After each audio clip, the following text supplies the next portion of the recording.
தமிழுக்கும் தமிழ் திருமுறைகளுக்கும் பிரதமர் பலவிதமான கௌரவங்களை வழங்கி வருகிறார் என மத்திய நிதியமைச்சர் நிர்மலா சீதாராமன் பெருமிதம் தெரிவித்துள்ளார்.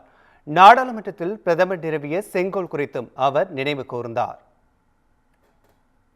முதல் முறையாக இந்த வருடம் ஓதுவா மூர்த்திகளுக்கு பத்மஸ்ரீ விருது வழங்கப்பட்டது.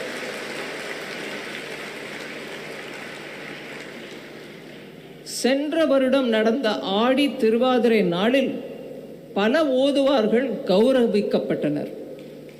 அதே போல தமிழ்நாட்டில் சைவத்திற்கு அடையாளமாக இருக்கும் ஆதீனங்களையும் பிரதமர் மோடி அவர்கள் தொடர்ந்து கௌரவித்துக் கொண்டு வருகிறார். முக்கியமாக புதிதாக நிறுவிக்கப்பட்ட நாடாளுமன்ற அந்த பரிசரத்தில் ஆதீனங்களுடன் தானும் சென்று அந்த செங்கோலை வைக்கப்பட்டதை நாம் மறக்க முடியாது.